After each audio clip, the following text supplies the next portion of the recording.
L'entreprise est questionnée.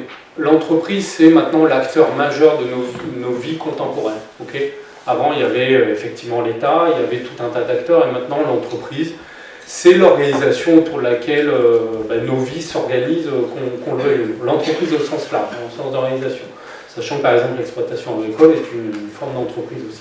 L'action de l'homme au sens large cause des dérèglements économiques, écologiques, organisationnels, sociaux, etc. Et donc, on est en recherche, on cherche l'aspiration pour trouver effectivement des statuts qui amènent à une forme de capitalisme un peu plus responsable. Là, il y a beaucoup de points d'interrogation encore à l'heure actuelle. C'est comment on va connecter ces intérêts, donc plutôt d'ordre privé, donc qui concernent plutôt des entreprises, des sociétés au sens juridique du terme, avec des notions d'intérêt général. Comment on va créer une communauté de destin autour de l'entreprise. Jusqu'à présent, et sans faire d'histoire de l'entreprise, on avait des entreprises qui se préoccupaient d'elles-mêmes, finalement. Et là, maintenant, on est en train de rechercher un équilibre un petit peu différent, où une entreprise, par ses actions, c'est tous les sujets autour de la responsabilité sociale, autour des questions d'externalité, va avoir un impact social, sociétal, environnemental, donc qui dépasse les frontières de l'entreprise.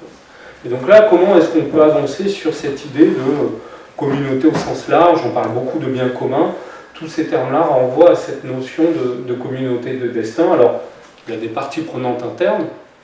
Vous avez des entreprises plus participatives, où les collaborateurs sont un peu plus associés à l'entreprise, y compris à la répartition du profit.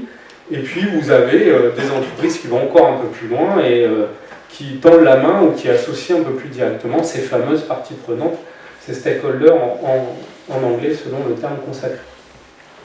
Alors on a mis quelques exemples de missions que j'ai été rechercher, farfouiller sur le web, telles que ces entreprises-là cela donne.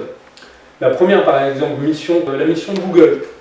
Google d'une certaine façon a presque une mission d'intérêt général, puisque alors vous utilisez peut-être Ecosia ou un autre moteur de recherche, mais la mission de Google, par exemple, c'est d'organiser des informations à l'échelle mondiale dans le but de les rendre accessibles et utiles à tous.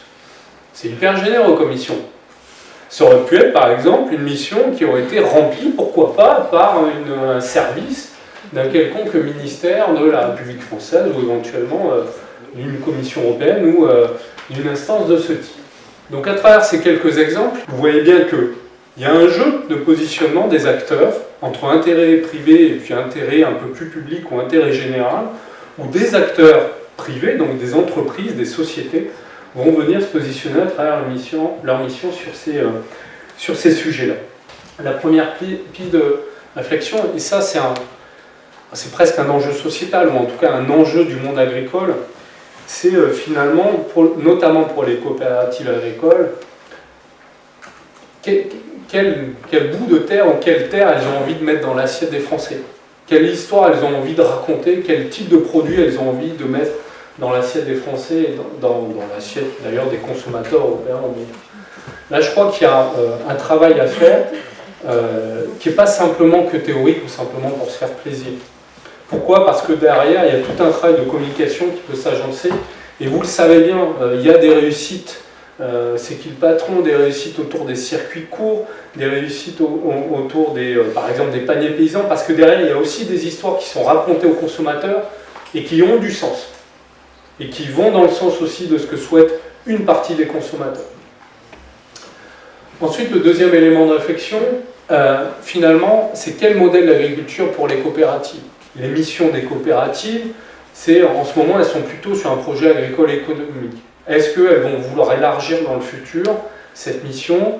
In vivo dans ce sens, d'autres coopératives, j'imagine, réfléchissent à ce sujet pour intégrer dans leur mission et leur raison d'être, effectivement, des enjeux plus sociétaux et plus d'intérêt général. N'oublions pas que dans l'agriculture, puisqu'on a une question de terroir, de rapport à la terre, de foncier, d'aménagement du territoire, c'est un enjeu sociétal.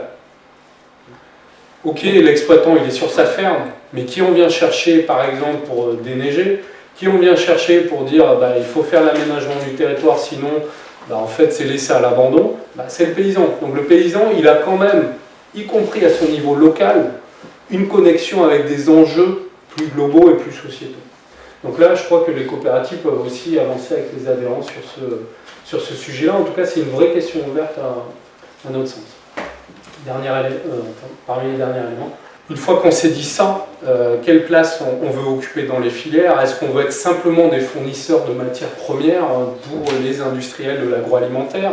Si vous êtes simplement une coopérative avec des agriculteurs qui apportent de la matière première, et que derrière il y a un industriel qui s'appelle Danone ou un autre industriel, et qui récupère finalement tout le bénéfice sociétal de la transformation des produits agricoles, et bien ça pose là aussi des questions.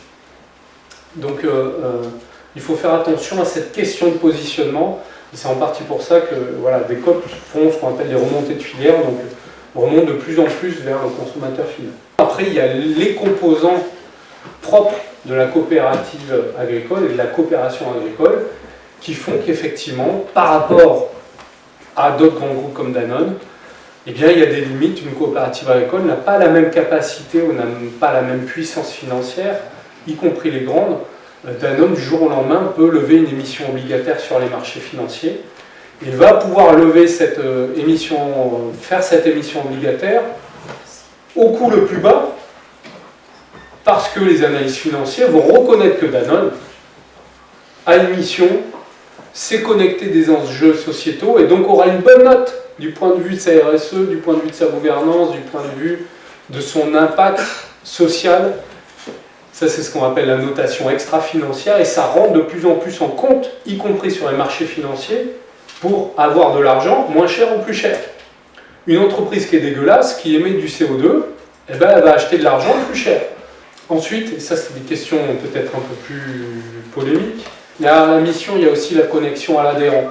Et on voit bien à travers certains sujets en ce moment, que certes, parce que les enjeux sont là, les très très grandes coopératives françaises se sont lancées dans des stratégies de diversification et d'internationalisation, mais quel sens et quelle mission et quelle raison d'être ça a pour l'adhérent de base? Est-ce qu'on arrive à connecter un projet territorial avec une expansion au niveau mondial, avec des filiales, les plus grandes COP françaises ont 400 à 500 filiales, qui sont présentes dans quasiment tous les pays du monde, avec des unités de production, des business units et de la création de valeur qui se fait à l'échelle mondiale. Si la valeur revient vers les territoires, super. Si après ça met en difficulté le projet territorial, parce que n'oublions jamais qu'une coopérative est forcément liée à un territoire, eh bien là ça pose question, et c'est aussi une partie des questions que posent les coopérateurs à leurs coopératives, à leurs élus et à leurs dirigeants.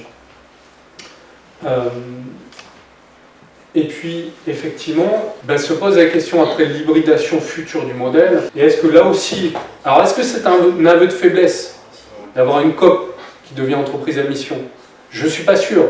Est-ce que ce n'est pas plutôt un choix stratégique intelligent d'aller aussi sur le terrain que Danone et d'autres sont en train d'occuper ou vont vouloir occuper? En tout cas, là, si on imagine que l'agriculture, c'est un jeu d'échecs, un échiquier, il y a effectivement des pièces qui sont en train de bouger. Les grands groupes agroalimentaires bougent et vont pouvoir bouger en partie grâce à ce statut-là, mais les coopératives bougent et vont devoir bouger aussi parce que ces groupes agroalimentaires sont en train de se connecter à ces fameux enjeux sociétaux.